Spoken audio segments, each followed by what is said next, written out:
I'm going to talk to you about unraveling some of the aspects of structure and function that are leading us towards a new way of viewing glaucoma, particularly at the point of glaucoma early diagnosis. And this is particularly pertinent to primary care practitioners, perhaps. So the aim of the presentation is to discuss some new analyses that are available within OCT reports, and these facilitate diagnostic decisions. Automated reporting and the rise of the machines won't entirely replace clinical decision making, so you still need to be thinking about what you've got in front of you and aspects of the patient, but at the end of the day, the reports are there to help, not to hinder. OCT now is, I believe, a vital cog in glaucoma management, particularly at the stage of early diagnosis, making that decision whether you initiate treatment or not. And the newer reports available suggest a rethink on how you might standardize visual fields could be required. And we'll get a more integrated analysis will come from this new understanding. So first of all, we need to review some of the structural and anatomical locus of glaucomatous damage. And here we see a red-free picture showing a superior temporal notch defect in this particular patient. So we're going to review the retinal anatomy, especially the retinal ganglion cell complex, RGC+, and the retinal nerve fiber layer. We're going to remind ourselves of the locus of glaucomatous damage as seen on fundus photographs and on OCT. So let's just go back a little while to look at the anatomy of retinal nerve fiber layer and the ganglion cell projection.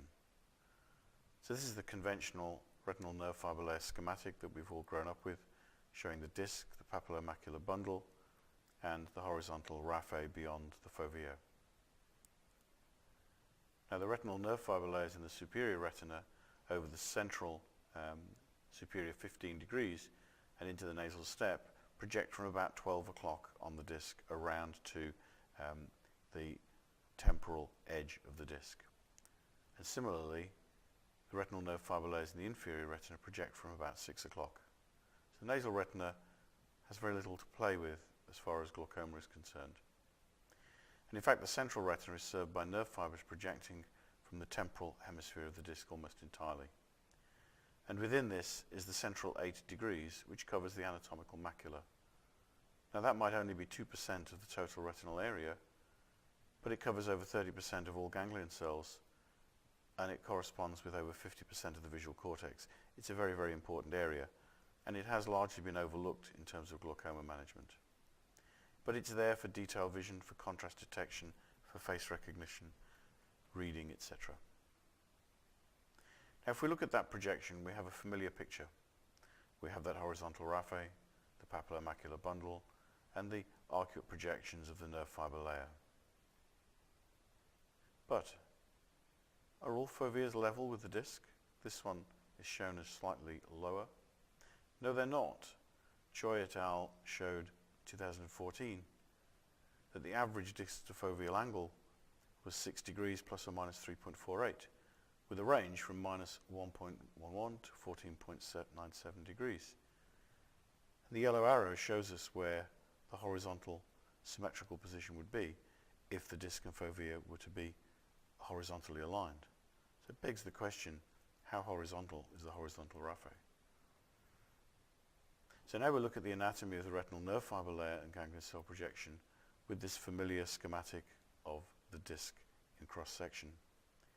And we'll overlay that on top of an average disc. But they're not all like that. We all know that we have discs with angled insertion, with myopic crescents, and discs that are tilted. This makes normative data assessment quite difficult and is responsible for so-called red disease. In fact, if you look at this dog's bowl, you might call analysis of the disc a bit of a dog's breakfast, but you look at this dog's bowl from different angles and you can see how assessing things as simple as the cup to disc ratio are compromised by the angle at which you're viewing the disc cup. So we need to relate this to the disc shape, and that's a problem. So it's much more advisable to use the ganglion cell complex scans. So here comes the basics of structural and functional measures of glaucomatous change. We're going to be using OCT as a measure of structural damage. First of all, we might use the OCT 6x6 cube scan over the disc, which gives us a number of different parameters.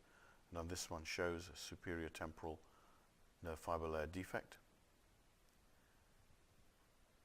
Secondly, we might use the 6x6 ganglion cell complex and nerve fiber layer analyses, and that's on a cube scan centered over the fovea here. And this gives us a description of the optic disc and macular cube via these volume scans. It gives us a description of the ganglion cell layer complex thickness plots from the cube scans, and we can look at things such as hemispheric asymmetry. And it's been shown that the OCT ganglion cell complex thickness matches the histological measures that have been taken. But we now have a new 12x9 single scan on the Topcon swept source Triton, which gives us the possibility of 3 different reports. And here is the standard scan taken 12x9 that covers both the optic disc and the macula. And this shows the direct area of the scan and quite clearly shows an arcuate nerve fiber layer defect. We'll look at that in a little bit more detail. There are 3 reports available from this system: the standard report, the glaucoma report, and the Hood report. So this is all achieved from Triton swept source OCT. So the standard report, which is probably most applicable towards assessment of the macula, although it does include a nerve fiber layer plot, gives us a 12x9 single scan. It gives us a color fundus image, which is the reference factor for most practitioners. We get a copy of the B scan. This is a single line B scan shown by the green arrow, but obviously there are 256 horizontal line scans, and this is just the central scan summarized. We then have measures of the retinal thickness, useful for the EDTRS program, ganglion cell layer complex thicknesses, and we have the Nistin plot. Note that we have reverted to using the Nistin as opposed to the Tisnet. Tisnet really is not at all helpful or applicable, certainly not in glaucoma management. And then we get our shadow versus normative data. Experienced users of the OCT will point out that the shadowgram is a very important projection to look at because it will show up significant issues such as artifact of movement and artifact of media opacity. And we have a retinal nerve fiber layer pie chart, the familiar metrics, that is responsible in some instances for so-called red disease. But we also have the glaucoma report. And here on the right-hand side, we can see RNFL, circular tomogram thickness, which occupies the dotted line circumventing the center of the disc. And beneath that, we have the familiar metrics. And we also have the Tisnet plot translated into the Nistin plot, and a series of numerical parameters, because these are what clinicians are often familiar with. And across on the left-hand side, we have the retinal photograph showing the disc and the circular scan that derives the RNFL plot. And we also see the GCL plus macula and GCL macula 6-sector grid, again showing defects in the superior temporal and macular area. And right in the middle at the bottom there is our shadowgram showing the full arcuate defect of reduced thickness. Now we have the Hood report, which combines the 12x9, and it produces a circumpapillary retinal nerve fiber layer scan with red bars that show the normal positions of the blood vessels vertically above and below the disc. And it's particularly important to look for the alignment of the shadows in the circumpapillary scan and the red lines, because that will indicate whether there might be segmentation artifacts occurring around that area. We also have the en face slab view showing retinal nerve fiber layer defect here. This is the same patient throughout this presentation. We have the retinal nerve fiber layer thickness, again showing that retinal view, circular B-scan, the Nistin plot, nerve fiber layer thickness, nerve fiber layer pie chart, the familiar metrics, the ganglion cell probability map, and this has been flipped onto a visual field chart. And finally we have the retinal nerve fiber layer probability map, which will show us where, if we were to look and test the visual fields, we might be expected to find a defect. Interestingly, if you look to the NFL probability map on the top right there, you'll see a large dark arcuate area inferior to the disc stretching across the arcuate nasal step area, but you'll also see a central area showing a potential probability of visual field defect. This is an artifact caused by the fact that the fovea and the disc are not aligned horizontally, and so therefore the thickness is not what is expected at that point. The large dots in the field plot indicate those dots that are typically used with the VFA 24-2 testing, and much smaller dots indicate the 10-2 testing, and you can see that there are actually very few 24-2 points that fall within the area of the visual field defect. So now if we think about visual fields as a measure of functional damage, we've been talking about structure up to now, we can think about the standard Humphrey 30.2 commonly used test. It samples 76 locations on a uniform 6-degree grid. And I've drawn a central circle that corresponds to that macular area we discussed earlier. And you can see that apart from those points right on the edge, there are only 4 points in the center of that grid. All Humphrey programs ending in -2 are offset from the horizontal and vertical meridians, and programs 30-2 and 24-2 usually offset by 3 degrees. So the standard Humphrey plot 24-2 just simply omits the ring of darker black dots surrounding the edges at 30 degrees, but it leaves the 2 in the nasal pair astride the horizontal. So there are 54 locations. This makes it a much faster test to undertake. However, as we've said before, it doesn't sample the central area particularly well.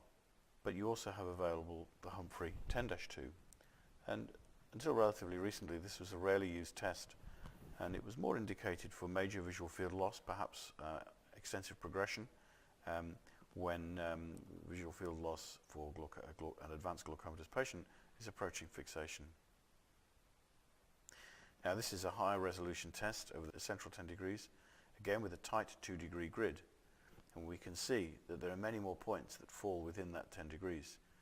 It's only 1 degree offset from the meridians, and there are 68 locations used. So what can linking the OCT ganglion cell complex measures and visual field tell us about the glaucomatous damage of the macula? Well, the nature of macular damage revealed by averaging OCT data shows that ganglion cell plus thinning is seen in patients with normal visual fields anyway. Macular ganglion cell plus damage increases with increased mean defect of the 24-2, but as I say, it only samples a small area centrally. This damage is poorly sampled by the central 6 degrees, so to relate local ganglion cell complex thickness to local visual field sensitivity, visual fields with finer spatial resolution are needed, and that have to take into account the displacement of retinal ganglion cells near the fovea because they're angled to provide the foveal pit. So after Donald Hood, this is a schematic model of glaucomatous damage of the macula covering the central 8 degrees. And this is assuming that the axons of the retinal ganglion cells of the superior macula, which is the lower visual field, and the papillary bundle of the inferior macula, the upper visual field, enter the temporal quadrant of the disc. The axons of the rest of the retinal ganglion cells there, the inferior macula, enter the temporal portion of the inferior quadrant of the disc. And this leads to the definition of the so-called macular vulnerability zone, where visual field defect may be found if you go looking for it. So the inferior quadrant of the disc is generally thought to be more vulnerable to glaucomatous damage than the temporal quadrant. So you can get artifacts in this because of segmentation errors, for example. We have to be careful of the thin retinal nerve fiber layer, which can sometimes be associated with artifacts such as blood vessels, particularly if they're closely grouped above and below the center of the optic nerve around the 12 o'clock and 6 o'clock mark. and these can also, of course, lead to angioscotoma in visual field plots. We have to look at the red lines on the Nistin plot coinciding with the average blood vessel position on the scan, and this is an important element. And you can see by moving it to a Nistin plot, we've put the lower visual field and the upper visual field directly in the center of the plot that we're looking at. So in summary, the clinical implications of this is that actually glaucomatous damage to the macula is much more common than most people think. It can be arcuate-like or diffuse, and it's easily missed on the 24-2 fields. So I would suggest if there's any hint of a macular problem, and even a single point appearing in the nasal field at fixation on a 24-2 would be an immediate trigger to a 10-2 fields test. It wouldn't be the right thing to suspect that the patient was a poor subject necessarily. Perhaps we should see the modification of the 24-2 into a 24-2C, which would incorporate more central points, and this would take this into account. So on the right-hand side in this graph, you can see where the original Tisnet plot puts the fragile areas of the macular vulnerability zones out to the extreme edges, and the notch defect that's clearly visible at the ST level is off to the left-hand side. Whereas if we revert that to a Nistin plot, we can see the area we're most interested in is right in the middle. So we should always set the instrument to give us a Nistin plot. This allows us much better visualization of the fragile areas. To a certain extent, we probably end up ignoring the nerve fiber layers of the nasal retina and the nasal areas of the optic disc. And this is very helpful, particularly in situations such as tilted discs, high myopic discs, etc. So let me introduce you to HF. She's a 62-year-old female retired teacher, and you can see that's her retinal photograph. We've been looking at various scans and photographs of this lady all the way through the presentation. I saw her in 2011. She'd had a misdiagnosed herpes simplex, which the GP had treated but not correctly. This had resulted in a significant corneal scar and resultant cylinder, as we can see, which was correctable with refraction.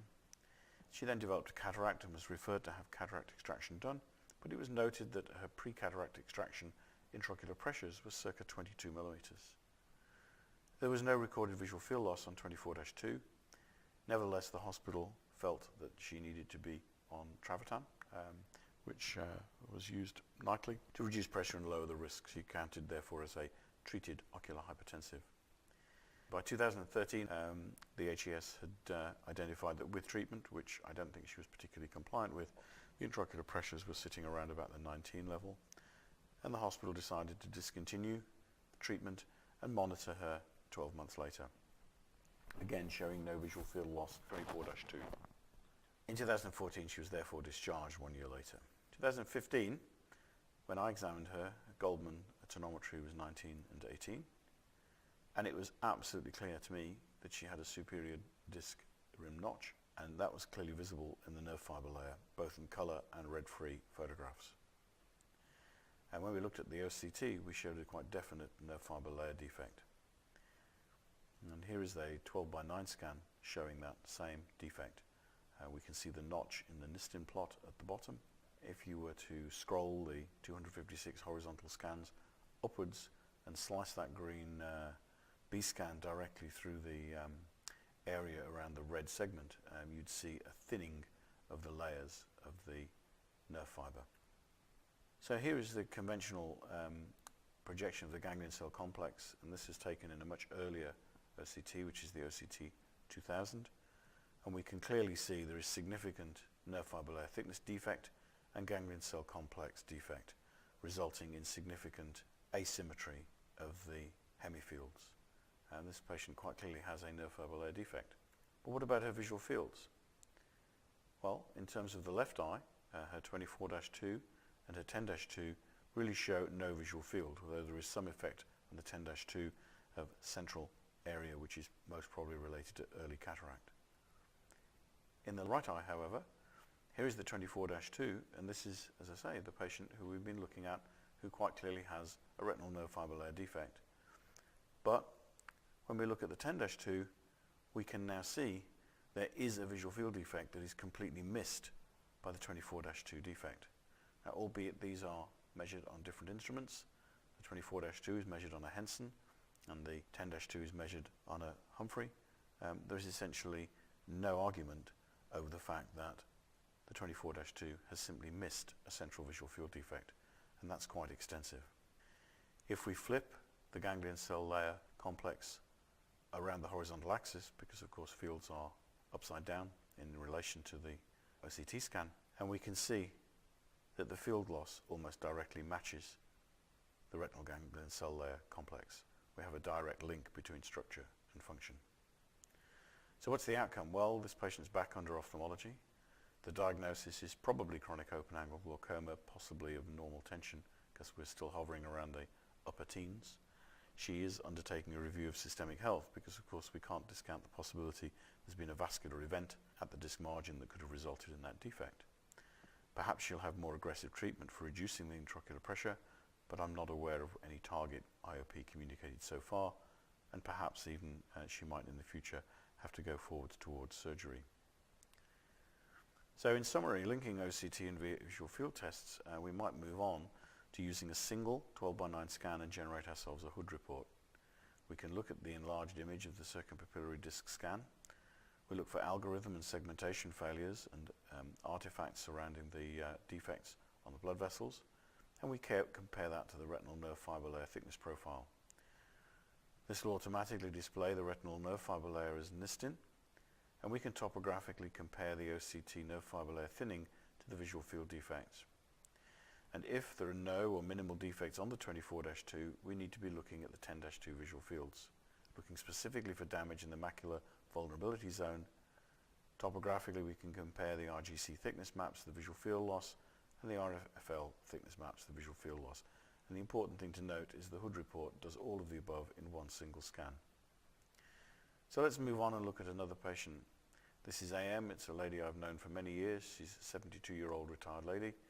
I first saw her in 2003, and at that first examination, Goldman pressures were relatively average at 15, but she failed a frequency doubling test showing an arcuate defect, and that had clear nerve fiber layer defect on red-free and color imaging. Here we can see the nerve fiber layer defect shown as a ganglion cell complex loss in that section, and you can see the narrowing of the optic disc rim. She's under the local hospital and diagnosed with probable normal tension glaucoma. However, the treatment that she was on with non-preservative free xalatan, latanoprost, left her quite unhappy because this generated a frank ocular surface disease that didn't exist previously. We undertook to refer her to a glaucoma specialist privately, and we were undertaking the visual fields and the OCT on her behalf for the ophthalmologist. She was stabilized with a hyaluronate-based ocular lubricant on preservative-free drops, and we can see the stable defect in the left eye that's been present for many years. In fact, it was stabilized by having a trabeculectomy in that left eye. And in 2013, I referred her because I detected a nerve fiber layer defect at OCT level on the right eye. She was put under observation, and with the consideration that she might also need a trabeculectomy in that eye. However, 2014, it was when I first became exposed to the possibilities of the Hood report and looking at the importance of 10-2 fields. So I called her in and I said, let's have a look at these 10-2 fields. And sure enough, in that left eye we can see the field defect we've discussed previously, but in fact in the right eye she also has a visual field defect. And this shows her left eye Hood report. And here you can see in the very important circumpapillary scan, approximately 2/3 of the way across to the right, you can see a dramatically reduced nerve fiber layer thickness that's entirely consistent with the Nistin plot. It's also visible in the en-face and on the retinal nerve fiber layer scan. It shows up on the metrics that compares the disc to normative data on the fan charts, and also shows up in the ganglion cell complex. Most importantly, it shows up also in the ganglion cell layer probability and visual field probability point. But note how few points within the 24-2 sit within the middle of that central circle and fall within the area of defect. So the Hood report gives us an avoidance of the need for comparing to normative data. It avoids using the group metrics. Gives us probability maps which tell us where to look for confirmatory visual field loss and whether we should perhaps consider doing 24-2 or 10-2 fields.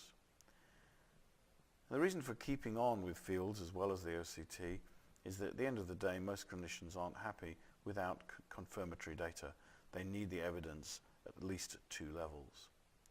So if we look at the other eye now, and we're seeing here in the right eye, we're seeing a similar arrangement of defect, a similar circumpapillary nerve fiber layer loss, a similar arcuate defect, and this Hood report shows us in conclusion that you can't have an instrument, machine, automated report or metric replacing clinical judgment. Most clinicians want confirmatory evidence before making a decision, so we need fields as well as OCT. It's just a question of which comes first. Could structural damage indicate total deviation, pattern deviation? It just might miss early pattern losses.